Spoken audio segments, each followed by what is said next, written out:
ಜ್ಯೋತಿಷ್ಯ ಶಾಸ್ತ್ರದಲ್ಲಿ ಆಧುನಿಕ ತಂತ್ರಜ್ಞಾನವನ್ನು ಬಳಸಿ ಸಿದ್ಧಪಡಿಸಿರುವ ಗೋಲ್ಡ್ರಿ ಆಸ್ಟ್ರೋ ಆ್ಯಪ್ ಮುಖಾಂತರ ನಮ್ಮ ಜೀವನದಲ್ಲಿನ ಆರೋಗ್ಯ, ವಿದ್ಯಾಭ್ಯಾಸ, ವೃತ್ತಿ ಜೀವನ, ಮದುವೆ ವಿಚಾರ, ಸಂತಾನ, ಆಸ್ತಿ, ಪ್ರಯಾಣ, ವ್ಯಾಜ್ಯದಂತಹ ವಿಚಾರಗಳ ಬಗ್ಗೆ ಅತ್ಯಂತ ಸರಳ ರೀತಿಯಲ್ಲಿ ತಿಳಿಯಬಹುದಾಗಿದೆ. ಡಿಸೆಂಬರ್ 21ರಂದು ಶುರುವಾಗುವ ನಕ್ಷತ್ರನಾಡಿ ತರಗತಿಗೆ ಸೇರಿ ಹಾಗೂ ಕೇವಲ 15 ದಿನಗಳಲ್ಲಿ ಪ್ರತಿದಿನ 1.5 ಗಂಟೆಯಂತೆ ಝೂಮ್ ಆ್ಯಪ್ ಮುಖಾಂತರ ಆನ್ಲೈನ್ ತರಗತಿಯನ್ನು ಕಲಿಯಿರಿ. 20,000ಕ್ಕೂ ಹೆಚ್ಚಿನ ವಿದ್ಯಾರ್ಥಿಗಳಿಗೆ ನಕ್ಷತ್ರನಾಡಿ ಜ್ಯೋತಿಷ್ಯವನ್ನು ಕಲಿಸಿಕೊಟ್ಟಿರುವ ಪಂಡಿತ್ ದಿನೇಶ್ ಗುರುಜಿಯವರ ತರಗತಿಗೆ ಇಂದೇ ನೋಂದಾಯಿಸಿ. ಸುಲಭವಾದ ಮತ್ತು ಶಾಸ್ತ್ರೋಕ್ತವಾದ ಜ್ಯೋತಿಷ್ಯ ಶಾಸ್ತ್ರವನ್ನು ಕಲಿಯಿರಿ. ಹೆಚ್ಚಿನ ಮಾಹಿತಿಗಾಗಿ ಇಂದೇ ನಮ್ಮ ನಕ್ಷತ್ರನಾಡಿಯನ್ನು ಸಂಪರ್ಕಿಸಿ. ಧನ್ಯವಾದಗಳು.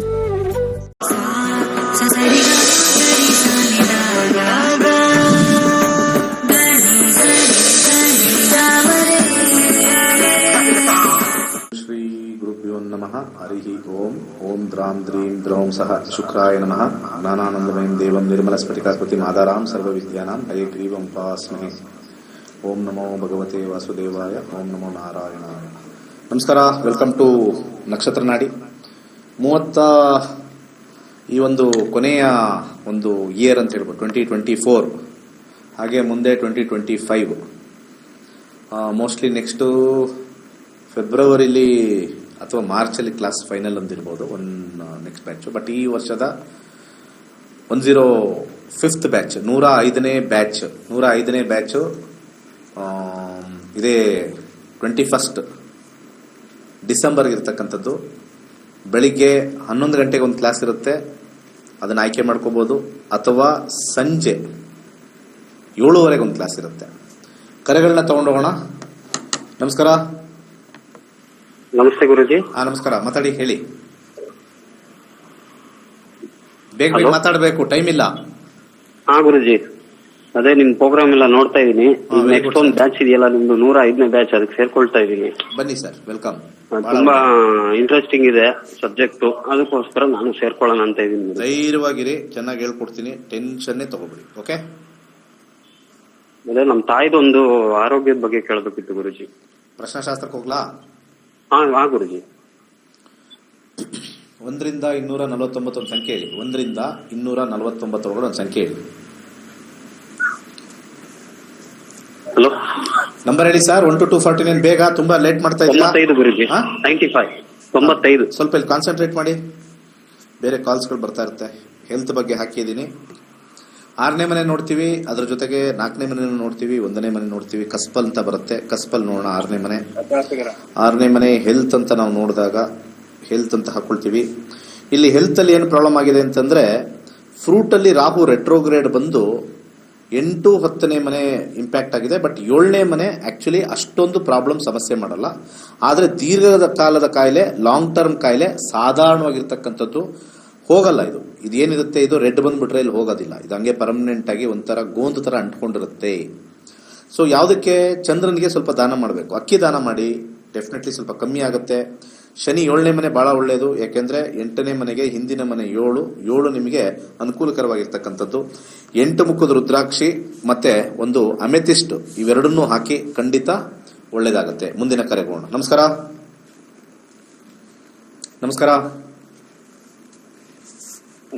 ಮಾತಾಡಿ. ಶಶಿಕಾಂತ್ ಸರ್, ಹೇಳಿ. ಮಾತಾಡಿ. ಶಶಿಕಾಂತ್. ಏನು ಹಾಡು ಹೇಳ್ಬೇಕಾ? ಏನ್ ಕೇಳ್ತಾ ಇದ್ದೀರಾ? ಇಲ್ರಿ, ನನ್ನ ಮದುವೆ ಬಗ್ಗೆ ಕೇಳ್ಬೇಕಿತ್ರಿ. ಜಾತಕ ಏನಾರು ಇದೆಯಾ? ಪ್ರಶ್ನಾಶಾಸ್ತ್ರ ಹೋಗ್ತೀರಾ? ಪ್ರಶ್ನೆಶಾಸ್ತ್ರ ಸರ್. ನಂಬರ್ ಹೇಳಿ. 1 to 249. 32 ಸರ್. 32. ಮ್ಯಾರೇಜ್ ಫಸ್ಟು ಜಾತಕದಲ್ಲಿ ನಿಮಗೆ ಮದುವೆ ಯೋಗ ಕೊಟ್ಟಿದೆಯಾ ಅಂತ ನೋಡ್ತೀವಿ. ಆಮೇಲೆ ಯಾವಾಗ ಆಗುತ್ತೆ ಅಂತ ಹೋಗಿ ನೋಡೋದೇ ನಮ್ಮ ವಿಚಾರ. ಇಲ್ಲಿ ಮ್ಯಾರೇಜ್ ಕಾಂಬಿನೇಷನ್ ಅಲ್ಲಿ ನಿಮಗೆ ಹಿರಿಯರಿಂದ ಮಾತ್ರ ಆಗುತ್ತೆ, ಇಲ್ಲ ಅಂದ್ರೆ ಯಾವ್ದಾದ್ರು ಒಂದು ವಿಚಾರದಲ್ಲಿ ಕ್ಯಾನ್ಸಲ್ ಆಗ್ತಾ ಇರುತ್ತೆ. 10ನೇ ಮನೆ ಮತ್ತೆ 8ನೇ ಮನೆ ಮತ್ತೆ 1, 6 ಇವೆರಡನ್ನೂ ಕೂಡ ನಿಮಗೆ ಮದುವೆನ ಕೊಡೋದಿಲ್ಲ. 9 ಅಂತಂದ್ರೆ ಹಿರಿಯರು ಅಪ್ರೂವಲ್ ಮಾಡಿ, ಅದು ಬಹಳ ಕಷ್ಟದಿಂದ ಆಗುತ್ತೆ. ಸೊ ಇನ್ನು ಸ್ವಲ್ಪ ಒಳಗಡೆ ಹೋದ್ರೆ ಅದು ಕೂಡ ಕಷ್ಟದಿಂದ 11 ಬರುತ್ತೆ. ಹಾಗೆ ಇದ್ರದ್ದು ಮೇಲೆ ಇದು ಓಕೆ, ಬಹಳ ನಿಧಾನ ಇದೆ. ಎಷ್ಟು ಏಜ್ ನಿಮ್ಗೆ ಇವಾಗ? ಏಜ್ ಎಷ್ಟು? ಸ್ವಲ್ಪ ಜೋರಾಗಿ ಮಾತಾಡಿ. 34 ಸರ್. 34. ಯಾವಾಗಿಂದ ಶುರು ಮಾಡಿದ್ದೀರಾ? ಈಗ ಒಂದು 4 ವರ್ಷ ಆಯ್ತು ಸರ್. 4 ವರ್ಷ. ನೋಡಿ, ನಿಮ್ಮ ಪ್ರಶ್ನೆ ಶಾಸ್ತ್ರದಲ್ಲಿ ಇದೆ ನೋಡಿ, ಡಿಲೇ ಇನ್ ಮ್ಯಾರೇಜ್, ಹಾಗೆ ಲೆಸ್ ಇಂಟ್ರೆಸ್ಟ್ ಇನ್ ಮ್ಯಾರೇಜ್ ಅದೂ ಇದೆ, ಇದು ಕೂಡ ಇದೆ. ಸೊ ಆಲ್ರೆಡಿ ನಮ್ದು ರಿಸಲ್ಟ್ ಇಲ್ಲಿ ಕೊಟ್ಬಿಡುತ್ತೆ. ನೀವು ಪ್ರಶ್ನೆ ಹೇಳಿದ್ರೆ ರಿಸಲ್ಟ್ ಗ್ಯಾರಂಟಿ. ಏನಕ್ಕೆ ಡಿಲೇ ಆಗ್ತಾ ಇದೆ? ಗ್ರಹಗಳು ಹೇಳ್ತಾ ಇದಾವೆ ಡಿಲೇ ಇನ್ ಮ್ಯಾರೇಜು. ಕಾರಣ ಹಲವಾರು ಇರ್ತವೆ, ಅದು ನೀವು ನೋಡ್ಕೋಬೇಕು. ಮಂಗಳ 2030 ಇರುತ್ತೆ. ಹಿಂಗೇನು ಮಾತಾಡೋದೇ ಇಲ್ಲ ಅನ್ನತ್ತಪ್ಪ. ಹಿಂಗೆ ಮಾತಾಡಿಲ್ಲ ಅಂತಂದ್ರೆ ಮದುವೆ ಆಗಲ್ಲ. ಕಷ್ಟ ಕಷ್ಟ ಕಷ್ಟ ಕಷ್ಟ. ಮಾತಾಡೋದೇ ಇಲ್ಲ ವ್ಯಕ್ತಿಗಳು. ಏನು ಮಾಡೋದು? ಈಗ ರಾಹು ಭುಕ್ತಿ ಇಲ್ಲಂತೂ ನಾವು ದಶ ನೋಡೋಂಗಿಲ್ಲ. ಭುಕ್ತಿ ರಾಹು ಆದ ನಂತರ ಗುರು 9, ಹಿರಿಯರಿಂದ ಸ್ವಲ್ಪ ಆಗುತ್ತೆ, ಆದರೂ ಎಂಡಿಂಗಲ್ಲಿ 10 ಅನ್ನೋದು. ಗುರು ಬಿಟ್ಟು ಶನಿ ಬಂದಾಗ 11, 9. ಸೊ ಇವ್ರಿಗೆ ಫೈನಲಿ ಶನಿವರೆಗೂ ಕೊಡೋವರೆಗೂ ಕಾಯ್ಬೇಕಲ್ಲ. 35 ಆಗೋಯ್ತಲ್ಲ. ಮಂಗಳನಲ್ಲಿ ಶನಿ ಯಾವಾಗ ಬರುತ್ತೆ ನೋಡೋಣ. 26 ಜನವರಿಗೆ ಮದುವೆ, 27 ಫೆಬ್ರವರಿಗೆ ಮದುವೆ. ಇದೇ ಫೈನಲ್ಲು, ಅದ್ರ ಮೇಲಿಲ್ಲ. ಮಾಡ್ಕೊಳ್ಳಿ. ಮುಂದಿನ ಕರೆಗೋಣ. ನಮಸ್ಕಾರ. ನಮಸ್ಕಾರ. ಹಾ, ಹೇಳಿ. ಹಲೋ, ಕೇಳಿಸ್ತಾ ಇದೆ, ಹೇಳಿ ಬೇಗ ಬೇಗ. 19/3/1999. ಫಸ್ಟ್ ಯಾರ ಬಗ್ಗೆ ಕೇಳಬೇಕು ಅವೆಲ್ಲ ಹೇಳಿ, ಸ್ವಲ್ಪ ಕ್ಲೀನ್ ಆಗಿ ಮಾತಾಡಿ. ನನ್ನ ಬಗ್ಗೆನೇ ಕೇಳ್ಬೇಕಿತ್ತು, ಮದುವೆ ಬಗ್ಗೆ ಕೇಳ್ಬೇಕಿತ್ತು. ಹಂಗೆ ಹೇಳ್ಬಿಟ್ಟು ಹೇಳಿ. ಡೇಟ್ ಆಫ್ ಬರ್ತ್ ಹೇಳಿ. 19/3/1999. 19/3/1999. ಸಮಯ? ಬೆಳಗಿನ ಜಾವ 3:05. ಹುಟ್ಟಿದ ಊರು? ಮೈಸೂರು. 19 ಮಾರ್ಚ್ 1999. ರೇವತಿ ನಕ್ಷತ್ರ, ಮೀನ ರಾಶಿಲಿ ಹುಟ್ಟಿದ್ದೀರಾ, ಮಕರ ಲಗ್ನದಲ್ಲಿ ಹುಟ್ಟಿದ್ದೀರಾ. ಸದ್ಯಕ್ಕೆ ಇವಾಗ ದಶಾ ಎಂತಪ್ಪ? ಮದುವೆ ಬಗ್ಗೆ ಕೇಳ್ಬೇಕಿತ್ತು. ಮದುವೆ ಅಲ್ಲ, ನಾನು ಹೇಳಿದ್ ಕರೆಕ್ಟ್ ಇದೆಯಾ? ನಕ್ಷತ್ರ ಎಲ್ಲ ಕರೆಕ್ಟ್ ಇದೆ. ಎಲ್ಲ ಕರೆಕ್ಟ್ ಇದೆ. ಶುಕ್ರದಶ ಫಸ್ಟ್ ನೋಡೋಣ. ಶುಕ್ರದಶದಲ್ಲಿ 2025 ಡಿಸೆಂಬರ್ವರೆಗೂ ಚಂದ್ರಭುಕ್ತಿ. ಶುಕ್ರ ಮತ್ತೆ ಚಂದ್ರ ಮದುವೆ ವಿಚಾರಕ್ಕೆ ಹೇಗೆ ಕೊಡ್ತಾನೆ ಅಂತ ನೋಡ್ಬೇಕು. ಫಸ್ಟ್ ದಶಾ ಎಸ್ ಅಂತ ಇದಾನೆ ನೋಡ್ಬೇಕು. ದಶಾ ಎಸ್ ಅಂತ ಇದ್ದಾನೆ. ಆದ್ರೆ ಕೊನೆಯಲ್ಲಿ ಯಾಕೋ ಬಂದು ಯಾಕೋ ಇದು ಸರಿ ಇಲ್ಲ ಅದು ಸರಿ ಇಲ್ಲ ಅಂತ ಹೇಳಿ ಭುಕ್ತಿಲಿ ಬರ್ತಕ್ಕಂಥ ತೋರಿಸ್ತಾ ಇದೆ. ಅದು ರಿವರ್ಸಲ್ ಆಗಿದೆ ಇಲ್ಲಿ ದಶಾದಲ್ಲಿ. ಕೊನೆಯಲ್ಲಿ 7 ವಿವಾಹ ವಿಳಂಬ ಅಂತ ದಶಾ ಹೇಳ್ತಾ ಇದೆ. ಅಂಡರ್ಗ್ರೌಂಡ್ ಅಲ್ಲಿ 2, 11 ಬರ್ತಕ್ಕಂಥದ್ದು. 1, ನೀವು ಡಿಸಿಷನ್ ತಗೊಳ್ಳೋದೇ ಕಮ್ಮಿ ಅಮ್ಮ, ನೀವಾಗ್ಲಿ ನಿಮ್ಮ ಮನೆಯವರಾಗ್ಲಿ. ಅರ್ಥ ಆಯ್ತಾ? ಡಿಸಿಷನ್ ಅಂದ್ರೆ ಗೊತ್ತಾ? ನಿರ್ಣಯ. ಕನ್ಫ್ಯೂಷನ್ ಜಾಸ್ತಿ ಆಗುತ್ತೆ. ಯಾಕಂದ್ರೆ ಇಲ್ಲಿ ಕೇತುವಿನ ಒಂದು ಕಾಂಬಿನೇಷನ್ ಬಂದಾಗ, ದಶಾದಲ್ಲಿ 1ನೇ ಮನೆ ಶುಕ್ರ ಬಂದಾಗ ಮದುವೆ ಅಂತೂ ಹಾಗೆ ಆಗುತ್ತೆ, ಚೆನ್ನಾಗಿರುತ್ತೆ. ಬಟ್ ಆದ್ರೆ ಡಿಸಿಷನ್ ತಗೊಳ್ಳೋದೇ ಒಂದು ಕಷ್ಟ. ಈ ಡಿಸಿಷನ್ ಇಂದ ಏನಾಗುತ್ತೆ, ಒಳ್ಳೊಳ್ಳೆ ಸಂಬಂಧಗಳು ಕಳ್ಕೋತೀರಾ ಅಂತ ಹೇಳಿ ಗ್ರಹಗಳು ಅವರ ಮುಖಾಂತರ ಹೇಳಿಸ್ತಾ ಇದ್ದಾವೆ. ಯಾಕಂದ್ರೆ ಇದು ಋಷಿಗಳು ಕಂಡುಹಿಡಿದಿರ್ತಕ್ಕಂಥ ಒಂದು ವಿಚಾರ. ಸೊ ದಯಮಾಡಿ ನೀವಿಬ್ರು ಚೆನ್ನಾಗಿ ಮಾತಾಡಿ, ಯಾರು ಸಿಗ್ತಾರೋ ಅವರು. ಅದ್ರ ಜೊತೆಗೆ ಅವರು ಚೆನ್ನಾಗಿ ಕೆಲಸ ಮಾಡ್ತಾರ ನೋಡಿ. ಕೊನೆಗೆ ಅವ್ರ ಮನೆ ಇದೆಯಾ ಇಲ್ವೋ, ಕೆಲಸ ಸರಿ ಇದೆಯೋ ಇಲ್ವೋ, ಕೊನೆಗೆ ಜಾತಕ ಸೆಟ್ ಆಗುತ್ತೋ ಇಲ್ವೋ, ಅದೆಲ್ಲ ಹೋದ್ರೆ ಇದು ಫ್ಲಾಪ್ ಆಗುತ್ತೆ. ಮದುವೆ ವಿಚಾರದಲ್ಲಿ ಬಹಳ ಕಷ್ಟ. ಆದರೂ ಕೂಡ ಫೈನಲ್ ಆಗಿ ನಾನು ಒಂದು ಪಿಕ್ಚರ್ ಕೊಡ್ತೀನಿ. ಮಂಗಳನಲ್ಲಂತೂ ಮದುವೆ ಆಗೇ ಆಗುತ್ತೆ. ಯಾಕಂದ್ರೆ 7ನೇ ಮನೆ ಮದುವೆ ಕೊಡುತ್ತೆ, ಹಾಗೆ 3-7 ಮಾತುಕತೆ ಮಾಡುತ್ತೆ. ಸೊ ಇವೆರಡಂತೂ ಎಲ್ಲದಕ್ಕಿಂತ ಸ್ಟ್ರಾಂಗ್ ಆಗಿದೆ. ಮಂಗಳನಂತೂ ಮದುವೆ ಗ್ಯಾರಂಟಿ ಕಟ್ಟಿಟ್ಟಿದೆ. ಯಾವಾಗ? ಮಂಗಳ 2025 ಡಿಸೆಂಬರ್ ಮುಗಿಬೇಕು. 25 ಆದಮೇಲೆ 27ಗೆ ತುಂಬಾ ಸ್ಟ್ರಾಂಗ್ ಆಗಿದೆ. ಈ ಡಿಸೆಂಬರ್ವರೆಗೂ ನೀವು ಸ್ವಲ್ಪ ಓಕೆ ಮಾಡಿದ್ರೆ ಮಾತ್ರನೇ ಆಗ್ತಕ್ಕಂಥದ್ದು. ಸೊ ಇದಕ್ಕೆ ಬಹಳ ಪೂರಕವಾಗಿರ್ತಕ್ಕಂಥದ್ದು ಸ್ವಲ್ಪ ಸ್ಟೋನ್ ಏನಾದ್ರು ಸಜೆಸ್ಟ್ ಮಾಡ್ತೀನಿ ಅಂತಂದ್ರೆ, ಇಲ್ಲಿ 2ನೇ ಮನೆ ಮತ್ತೆ 7ನೇ ಮನೆ ಮತ್ತೆ 9ನೇ ಮನೆ ಮತ್ತೆ 11ನೇ ಮನೆ ನೋಡಬೇಕು. ರಾಹು ಸ್ವಲ್ಪ ಉತ್ತಮವಾಗಿರ್ತಕ್ಕಂಥದ್ದು ಅಂದಾಗ ಬಲಗೈ ಮಧ್ಯದ ಬೆರಳಿಗೆ ಒಂದು ಗೋಮೇಧಿಕ ಹಾಕೊಳ್ಳಿ. ಹಾಗೆ ಸಾಧ್ಯವಾದ್ರೆ ಒಂದು 2 ಮುಖದ ರುದ್ರಾಕ್ಷಿ ಹಾಕೊಳ್ಳಿ. ಒಳ್ಳೇದಾಗಲಿ. ಮುಂದಿನ ಕರೆಗೋಣ. ನಮಸ್ಕಾರ. ನಮಸ್ತೆ. ನೀವು ಟಿವಿ ವಾಲ್ಯೂಮ್ ಕಮ್ಮಿ ಮಾಡಿದ್ರೆ ನಾನು ಹೇಳೋದು ಕೇಳುತ್ತೆ, ಇಲ್ಲ ನೆಕ್ಸ್ಟ್ ಕಾಲ್ ತಗೊಳ್ತೀನಿ. ಅಲ್ಲಿ ವಾಲ್ಯೂಮ್ ಕಮ್ಮಿ ಮಾಡಕ್ಕೆ ಹೇಳ್ರಿ. ಮಾತಾಡಿ. ಸರಿ, ಇನ್ನೊಂದು ಕಾಲ್ ಕೊಡಿ ದಯಮಾಡಿ. ಯಾರು ಕರೆ ಮಾಡ್ತೀರಾ ದಯವಿಟ್ಟು ಟಿವಿ ವಾಲ್ಯೂಮ್ನ ಕಮ್ಮಿ ಮಾಡಿಕೊಂಡು ದಯವಿಟ್ಟು ಅಲ್ಲಿ ಕೇಳಿ ಅವ್ರು ನಂದೇನಾ ಅಂತ ಎಲ್ಲ ಅವೆಲ್ಲ ಚೆಕ್ ಮಾಡ್ಕೊಳಕ್ ಹೋದ್ರೆ ಇಲ್ಲಿ ಬರುತ್ತೆ. ನಮಸ್ಕಾರ. ಹಲೋ. ಹೇಳಿ. ಅದೇ ನಮ್ಮ ಮಗಳು ಮದ್ವೆ ಬಗ್ಗೆ ಕೇಳ್ಬೇಕಾಯ್ತು ಸರ್. ಅವ್ರದ್ದು ಅಂದ್ರೆ ಎಜುಕೇಶನ್ ಎಲ್ಲ ಆಯ್ತು, MD ಮಾಡಿದ್ದಾರೆ. ಇದು ಮೊದ್ಲು ಮಾಡಿದೆ ಸರ್. 2023 ಆಗುತ್ತೆ ಅಂತ ಹೇಳಿದ್ರಿ. ಅದ್ರ ಆಸ್ಟ್ರೋಲೈಟ್ ಇದ್ರದ್ದು ಕೇಳಿದೆ.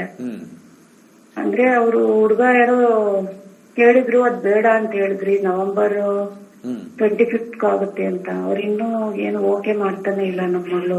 ಬೇರೆ ಆ ಸಂಬಂಧ ಬೇಡ ಅಂತ ಹೇಳಿದ್ರಿ ನೀವೇನೆ. ಯಾಕೆ ಅವರು ಯಾರು ಓಕೆ ಮಾಡ್ತಾ ಇಲ್ಲ? ಅದೇ ಬೇರೆ ಅವರು ಇಷ್ಟಪಟ್ಟಿದ್ರು ಅವ್ರ ಜೊತೆಲಿ ಹೋದವ್ರು ಕೇಳಿದ್ರು ಇವ್ರನ್ನ. ಅವ್ರು ಹುಡುಗನ್ ನೋಡಿದೀನಿ ಅಂತ ಇವ್ರು ಹೇಳಿದ್ರು. ಆಮೇಲೆ ನಿಮಗ್ ಕೇಳಿದಾಗ ಅದ್ ಬೇಡ, ರಿಜೆಕ್ಟ್ ಮಾಡಿ ಅಂತ ಹೇಳಿದ್ರು ಸರ್. ಯಾವಾಗ ಕೇಳಿದ್ರಿ? ಯಾವ ದಿವಸದಲ್ಲಿ? ಎಷ್ಟು ದಿವಸದಲ್ಲಿ? ನಮಗೆ ಲೆಕ್ಕ ಒಂದೂವರೆ ವರ್ಷ ಆಯ್ತು ಸರ್. 1 ವರ್ಷದಿಂದ? ಹೌದು, 1 ವರ್ಷ. ನಿಮ್ಗೆ ಆ ಹುಡುಗ ಬೇಕು, ನಿಮ್ ಹುಡುಗಿಗೆ ಆ ಹುಡುಗ ಬೇಡ? ಹುಡುಗಿಗೆ ಆ ಹುಡುಗ ಬೇಡವಾ? ನಮ್ ಹುಡುಗಿಗೆ ಆ ಹುಡುಗ ಬೇಕು ಅಂತಾರೆ, ನಮಗ್ ಬೇಡ ಸರ್. ಅದು ಬೇರೆ ಊರು, ಆಮೇಲೆ ನಮ್ಗೆ ಸೆಟ್ ಆಗಲ್ಲ. ಆಮೇಲೆ ಬೇರೆ ಗುರುಗಳು ಎಲ್ಲ ನಿಮ್ ತರ ಹೇಳಿದ್ರು, ಅದು ಸರಿ ಬರಲ್ಲ ನಿಮ್ಗೆ, ಅದು ಡಿಸ್ಕನೆಕ್ಟ್ ಆಗುತ್ತೆ ಅಂತಾನು ಹೇಳಿದ್ರು. ಈಗ ನಾನು ಅದನ್ನೇ ಹೇಳಿ ಏನ್ ಪ್ರಯೋಜನ? ಈಗ ಮತ್ತೆ ಏನ್ ಹೇಳ್ಬೇಕು ನಾನು? ಅದಕ್ಕೆ ಏನ್ ಇವಾಗ ಏನ್ ನಮ್ಮ ಮಾತ್ ಕೇಳ್ತಾರ ಏನು? ಮದ್ವೆ ಆಗುತ್ತಾ? ಅವ್ರೇನೋ ಸಣ್ಣ ಹುಡುಗಿನ ಚಾಕ್ಲೇಟ್ ಕೊಟ್ಟು ಹೇಳ್ಸಕ್ಕೆ? ಇಲ್ಲ ಸರ್, ನಾವು ಚಾಕ್ಲೇಟ್ ಇಲ್ಲಿಂದ ಕಳಿಸ್ತೀವಿ. ಇದಕ್ಕೆ ನಾವ್ ಏನ್ ಉತ್ತರ ಕೊಡೋಣ? ಚೆನ್ನಾಗಿಲ್ಲ ಅಂತ ಹೇಳಿದ್ರೆ ಚೆನ್ನಾಗಿಲ್ಲ ಅಂತ ಬಂದಿರುತ್ತೆ. ಈಗ ಆ ಹುಡುಗ ಮದ್ವೆ, ಆ ಹುಡುಗನು ಕಾಯ್ತಾ ಇದ್ದಾನ? ಹೌದು ಸರ್. ಅಂದ್ರೆ ಹಾಸ್ಟೆಲೈಟ್ ಅಲ್ಲಿ ಹೇಳಿದ್ರು ಮಾಡಿ ಅಂದ್ರು. ಆಮೇಲೆ ನೀವು ಬೇಡ, ಅದ್ ಮಾಡ್ಬೇಡಿ, ಅದು ಸರಿ ಆಗಲ್ಲ ಅಂತ ಹೇಳಿದ್ರಿ. ಅದಕ್ಕೋಸ್ಕರ ಇನ್ನೊಂದ್ಸರಿ ಕೇಳಿ ನೋಡೋಣ ಮಾಡಿ. ಒಂದ್ 50 ಸತಿ ಕೇಳ್ತಾ ಇದ್ರೆ ನಾಳೆ ಮತ್ತೆ ಕೇಳಿ. ಇವತ್ತು ಕೇಳಿ ಆಗಲ್ಲ ಅಂತ ಬರುತ್ತೆ, ಮತ್ತೆ ನಾಳೆ ಕೇಳಿ. ಗ್ರಹಗಳಿಗೆ ಏನ್ ಖಾಲಿ ಕೂತವ್ರ? ಈಗ CM ನ PM ನ ಒಂದ್ಸತಿ ಹೋಗಿ ಕೇಳ್ತೀರಾ, 50 ಸತಿ ಹೋಗಿ ಕೇಳಿದ್ರೆ ಏನ್ ಮಾಡ್ತಾರ ಅವರು? ಪ್ರಾಬ್ಲಮ್ ನಿಮ್ಮಲ್ಲೇ ಇಟ್ಕೊಂಡಿದ್ರಲ್ಲಮ್ಮ. ಅಲ್ಲ, ನವೆಂಬರ್ ಬೇರೆ ಗುರುಗಳ ಹತ್ರ ಎಲ್ಲ ಹೋದ್ವಿ ಬೇಡ ಅಂತ ಹೇಳದ್ಮೇಲೆ ಮತ್ತೆ ಬಂದು ಕೇಳಿದ್ರೆ ನಾನು ಉಲ್ಟಾನೇ ಕೊಡುತ್ತಿದ್ದು ಗ್ರಹ ಸಾಯ್ಲಿ ಅಂತ. ಒಂದು ಅವ್ರಿಬ್ರನ್ನ ಕೂರ್ಸಿ, ಅಲ್ಲ ನಿಮಗೆ ಆ ಹುಡುಗ ಯಾಕೆ ಬೇಡ? ನಮಗೆ ನಮ್ಮ ಮನೆಯವ್ರಿಗೆ ಇಷ್ಟ ಇಲ್ಲ ಸರ್. ಅಂದ್ರೆ ಬೇಡ, ಮದುವೆ ಆಗ್ತಾರ ನಿಮ್ಮ ಯಜಮಾನ್ರ ನಿಮ್ ಹುಡುಗಿನ? ಅಲ್ಲ, ನಮ್ಮ ಹುಡುಗಿನೇ. ಎಲ್ಲ ಇದಾಗ್ಬೇಕಲ್ಲ ಸರ್. ಅಂದ್ರೆ ನಿಮ್ಮ ನಕ್ಷತ್ರ ನಾಡಿಲ್ ಕೇಳಿದಾಗ್ಲೂ ಅದ್ ಬೇಡ ಅಮ್ಮ ಅಂತಾನೆ ಹೇಳಿದ್ ನೀವು ಅವಾಗ. ನಮ್ದು ಬಿಟ್ಬಿಟ್ಟು ನಿಮ್ದು ಮಾತಾಡ್ತೀರಾ? ನಿಮ್ಮ ತಂದೆ, ನಿಮ್ಮ ಯಜಮಾನ್ರಿಗೆ, ಅವ್ರ ತಂದೆಗೆ ಯಾಕೆ ಬೇಡ ಮದ್ವೆ? ಗೊತ್ತಿಲ್ಲ, ಅವ್ರ ಬೇರೆ ಕ್ಯಾಸ್ಟ್. ಆಮೇಲೆ ನಮ್ಗೆ ಅದನ್ನು ಬೊಗಳಿ ಇಲ್ಲಿ. ಅದು ಬಿಟ್ಬಿಟ್ಟು ನಕ್ಷತ್ರ ನಾಡಿ ಅಂತ ಯಾಕೆ ಹೇಳ್ತೀರಾ? ಫಸ್ಟ್ ನಿಮ್ಮಲ್ಲೇ ನ್ಯೂನ್ಯತೆ ಇಟ್ಕೊಂಡು. ಏನ್ ಸರ್ ನೋವು ಅಂತ ಅಲ್ಲ, ಇದು ನೋವಲ್ಲ, ಜಾತಿ ವಿಚಾರ ಅಂತ ಹೇಳಿದಾಗ ಅದು ನೋವಿನ ವಿಚಾರನಾ? ಅದನ್ನ ನಮ್ಮ ಹತ್ರ ಈಗ ಪಬ್ಲಿಕ್ ಅಲ್ಲಿ ಹೇಳಕ್ಕಾಗತ್ತ? ಅವೆಲ್ಲ ಪ್ರಾಬ್ಲಮ್ ಎಲ್ಲಿದೆ? ಇದನ್ನ ಹೇಳಕ್ಕಾಗತ್ತಾ? ಅದು ನಿಮ್ಮ ವೈಯಕ್ತಿಕ ಅಲ್ವೇನಮ್ಮ? ಕರೆಕ್ಟಾ ಇಲ್ವಾ ಹೇಳಿ? ಅದು ನೋವು ಅಂತನೋ, ಅದು ನಿಮಗೆ ವೈಯಕ್ತಿಕ. ಅದು ಪಬ್ಲಿಕ್ ಅಲ್ಲಿ ಹೆಂಗ್ ಹೇಳಕ್ಕಾಗತ್ತೆ? ಮಾಡ್ಕೋಬೇಡಿ, ಆ ಜಾತಿ ಈ ಜಾತಿ ನಾವ್ ಹೇಳಕ್ಕಾಗತ್ತ? ಅದು ನಮ್ಮನ್ನೇ 4 ಜನ ಬೈತಾರೆ. ಈಗ ನಿಮ್ದು ಪ್ರಶ್ನಾಶಾಸ್ತ್ರ ಹಾಕ್ಬೇಕಾಗಿರೋದು ನಿಮ್ ಹುಡುಗಿಗಲ್ಲ, ನಿಮ್ ಯಜಮಾನ್ರು ಒಪ್ಕೋತಾರ ಇಲ್ವ ಅಂತ ಹಾಕ್ಬೇಕೀಗ.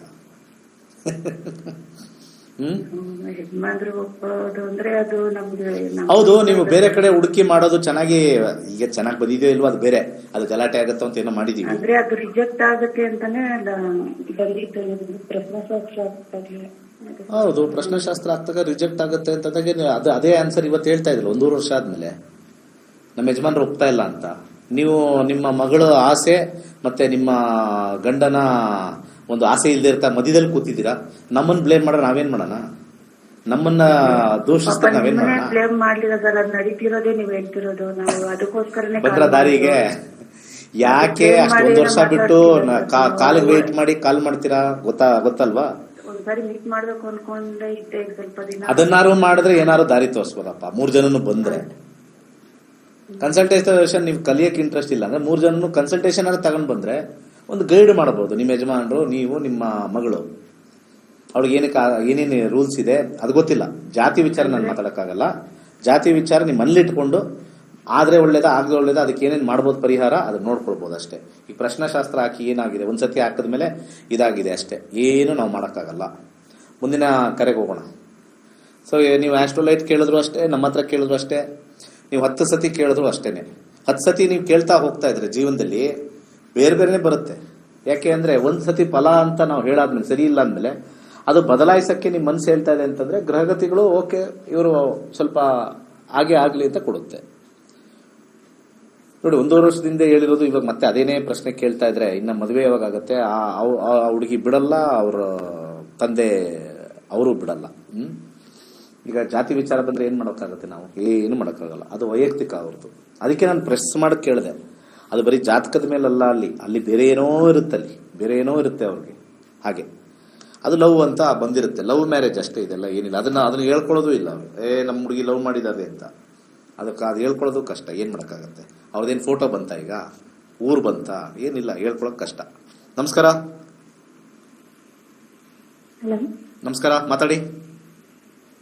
ನಮಸ್ತೆ ಗುರುಜಿ. ಹೇಳಿ. ನಮ್ದು ಮ್ಯಾರೇಜ್ ಆಗಿ 1.5 year ಆಯ್ತು. ಮ್ಯಾರೇಜ್ ಅಲ್ಲಿ ತುಂಬಾ ಕಾಂಪ್ಲಿಕೇಶನ್ಸ್ ಬಂದ್ಬಿಟ್ಟು ನಮ್ಮ ಹಸ್ಬೆಂಡ್ ಮನೆ ಬಿಟ್ಟು ಹೋಗಿದ್ದಾರೆ ಇವಾಗ 6 months ಆಯ್ತು.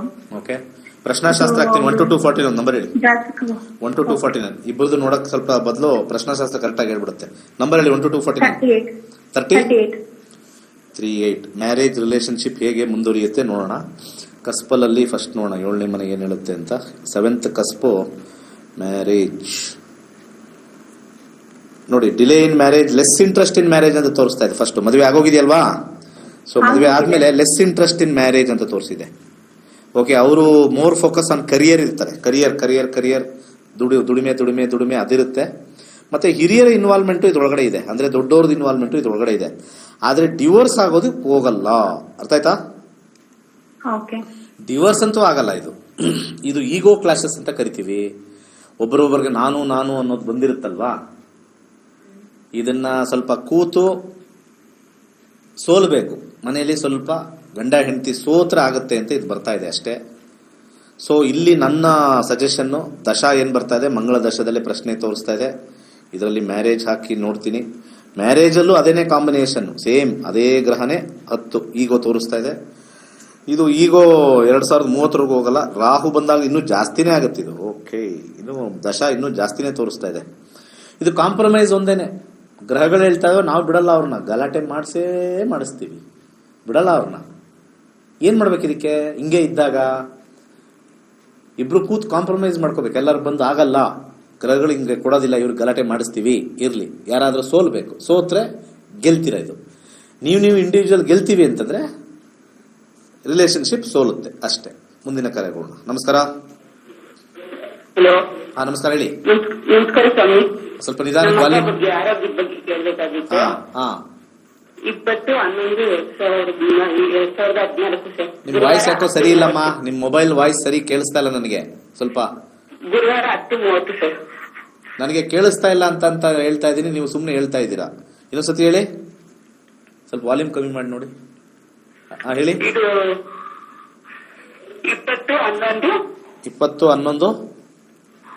20/11/2014 ಸರ್. 2014.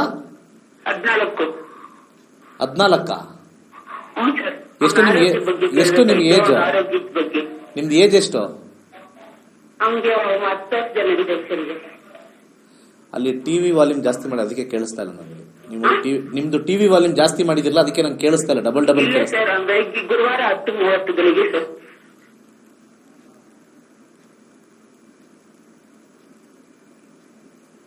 ನಾನು 1000 ಸತಿ ಹೇಳ್ತೀನಿ. ಇಲ್ಲಿ ನಮಗೆ ಡಬಲ್ ವಾಯ್ಸ್ ಬಂದ್ರೆ ನಾವು ಕೇಳಕ್ಕಾಗಲ್ಲ. ನೀವೇನ್ ಗೊತ್ತಾ, ಆ ಟಿವಿ ಜೋರ್ ವಾಲ್ಯೂಮ್ ಕೊಟ್ಟಿರ್ತೀರಾ. ಓಕೆ, ಟಿವಿ ವಾಲ್ಯೂಮ್ ಜಾಸ್ತಿ ಕೊಟ್ರೆ ನಮ್ಗಿಲ್ಲಿ ಡಬಲ್ ವಾಯ್ಸ್ ಕೇಳುತ್ತೆ. ನನಗೇನು ಕೇಳಿಸಲ್ಲ, ಅರ್ಥ ಆಗಲ್ಲ.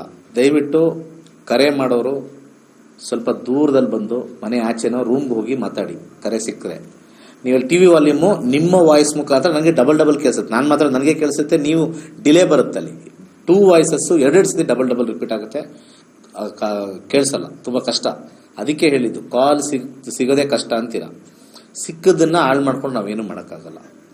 ಓಕೆ, ಬನ್ನಿ ಸೇರಿ ಕ್ಲಾಸಸ್ಗೆ. ಅದ್ಭುತವಾಗಿರ್ತಕ್ಕಂಥ ಕ್ಲಾಸು. ಏನ್ ಮಾಡಬೇಕು, ಏನಿದೆ ಹಣೆ ಬರ ತೋರಿಸ್ಬಿಡುತ್ತೆ. ಅದ್ರ ಪ್ರಕಾರ ಮುಂದೆ ಹೆಜ್ಜೆ ಇಡಬಹುದು. ಮದುವೆ ಆಗ್ಬಿಟ್ಟಿದೀವಿ, ಲಕ್ಷಾಂತರ ರೂಪಾಯಿ ಖರ್ಚು ಮಾಡಿದ್ವಿ, ಅದಕ್ಕಿಂತ ಮುಂಚೆ ಪ್ರಶ್ನೆಶಾಸ್ತ್ರ ಹಾಕಿದ್ರೆ ಹೆಂಗ್ ಹೋಗುತ್ತೆ ಲೈಫು ನೋಡ್ಕೊಬೋದಾಗಿತ್ತು. ಅದು ನೋಡ್ಕೊಂಡು ಸ್ವಲ್ಪ ಕರೆಕ್ಷನ್ ಮಾಡ್ಕೋಬಹುದು. ಮೊನ್ನೆ ಯಾರೋ ಒಬ್ರು ಬಂದಿದ್ರು, ಒಂದು ವಿಚಾರ ಹೇಳ್ಬಿಟ್ಟು ಕ್ಲೋಸ್ ಮಾಡ್ತೀನಿ. ಇಬ್ರು ಬಂದಿದ್ರು, ಇಬ್ರು ಜಾತಕದಲ್ಲೂ ಫಸ್ಟ್ 2 years ಪ್ರಾಬ್ಲಮ್ ಇದೆ ಅಂತ ಹೇಳಿದೆ. ಸೊ ಏನ್ ಮಾಡ್ತೀರಾ ಅಂತ ಕೇಳಿದ್ರೆ, ಇಬ್ರು ಲವ್ ಮಾಡ್ತಾ ಇದ್ರು. ನಿಮ್ಮ ದಶಗಳು ಕರೆಕ್ಟಾಗಿ ಒಬ್ಬರಿಗೆ 27ಕ್ಕೆ ಎಂಡ್ ಆಗುತ್ತೆ, ಇನ್ನೊಬ್ರಿಗೆ 28ಕ್ಕೆ ಇರ್ತದೆ. ಹೆಚ್ಚು ಕಮ್ಮಿ 3 ವರ್ಷ ನಿಮಗೆ ಸಮಸ್ಯೆ ಇರುತ್ತೆ. ಏನ್ ಮಾಡ್ತೀರಾ? ಲವ್ ಮಾಡ್ಬಿಟ್ಟಿದ್ದೀರಾ, ಮದುವೆ ಆದ್ಮೇಲೆ ನಿಮ್ಗೆ ಗಲಾಟೆ ಸ್ಟಾರ್ಟ್ ಆಗುತ್ತೆ. ಅವಾಗ ಏನ್ ಮಾಡ್ತೀರಾ? ಇಲ್ಲ ಸರ್, ನೀವು ಹೇಳಿದ್ಮೇಲೆ ನಮ್ಗೆ ಇವಾಗ ನಾವಿಬ್ರು ಒಂದು ಸಂಕಲ್ಪ ಮಾಡ್ಕೊಳ್ತೀವಿ, ನೀವು ಹೇಳ್ದಂಗೆ 28ವರೆಗೂ ಏನೇ ಬರಲಿ ಒಂದಾಗಿರ್ತೀವಿ. This is what is counselling. Astrology is meant for counselling. ನಿಮಗೆ ಸರ್ಪಶಾಂತಿ, ಆ ಶಾಂತಿ, ಈ ಶಾಂತಿ, ಈ ವಾಂತಿ, ಆ ವಾಂತಿ ಡೆಫಿನೆಟ್ಲಿ ವರ್ಕ್ ಆಗಲ್ಲ. ಇದು ಎಲ್ಲಾ ಪೋಷಕರಿಗೂ ಒಂದು ಕಿವಿ ಮಾತು. ಜಾತಕ ತಗೊಂಬನಿ, ಚೆನ್ನಾಗಿದ್ರೆ ಹೇಳ್ಬಿಡ್ತೀವಿ, ಚೆನ್ನಾಗಿಲ್ಲ ಅಂತಂದ್ರೆ ಇಷ್ಟು ವರ್ಷದವರೆಗೂ ಚೆನ್ನಾಗಿರಲ್ಲ. ಅದು ಲವ್ ಆಗಿರ್ಬೋದು, ಅರೇಂಜ್ ಆಗಿರ್ಬೋದು, 100% ಗ್ಯಾರಂಟಿ. ಇಲ್ಲ ಅಂದ್ರೆ ಕಲ್ತು ಬಿಟ್ಟು ನೀವೇ ನೋಡ್ಕೊಳ್ಳಿ. ಸರ್ವೇ ಜನ ಸುಖಿನೋ ಭವಂತು.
ಜ್ಯೋತಿಷ್ಯ ಶಾಸ್ತ್ರದಲ್ಲಿ ಆಧುನಿಕ ತಂತ್ರಜ್ಞಾನವನ್ನು ಬಳಸಿ ಸಿದ್ಧಪಡಿಸಿರುವ ಗೋಲ್ಡ್ರಿ ಆಸ್ಟ್ರೋ ಆಪ್ ಮುಖಾಂತರ ನಮ್ಮ ಜೀವನದಲ್ಲಿನ ಆರೋಗ್ಯ, ವಿದ್ಯಾಭ್ಯಾಸ, ವೃತ್ತಿ ಜೀವನ, ಮದುವೆ ವಿಚಾರ, ಸಂತಾನ, ಆಸ್ತಿ, ಪ್ರಯಾಣ, ವ್ಯಾಜ್ಯದಂತಹ ವಿಚಾರಗಳ ಬಗ್ಗೆ ಅತ್ಯಂತ ಸರಳ ರೀತಿಯಲ್ಲಿ ತಿಳಿಯಬಹುದಾಗಿದೆ.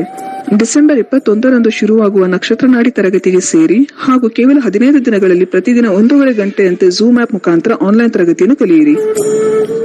20,000ಕ್ಕೂ ಹೆಚ್ಚಿನ ವಿದ್ಯಾರ್ಥಿಗಳಿಗೆ ನಕ್ಷತ್ರನಾಡಿ ಜ್ಯೋತಿಷ್ಯವನ್ನು ಕಲಿಸಿಕೊಟ್ಟಿರುವ ಪಂಡಿತ್ ದಿನೇಶ್ ಗುರೂಜಿಯವರ ತರಗತಿಗೆ ಇಂದೇ ನೋಂದಾಯಿಸಿ. ಸುಲಭವಾದ ಮತ್ತು ಶಾಸ್ತ್ರೋಕ್ತವಾದ ಜ್ಯೋತಿಷ್ಯ ಶಾಸ್ತ್ರವನ್ನು ಕಲಿಯಿರಿ. ಹೆಚ್ಚಿನ ಮಾಹಿತಿಗಾಗಿ ಇಂದೇ ನಮ್ಮ ನಕ್ಷತ್ರ ನಾಡಿಯನ್ನು ಸಂಪರ್ಕಿಸಿ. ಧನ್ಯವಾದಗಳು.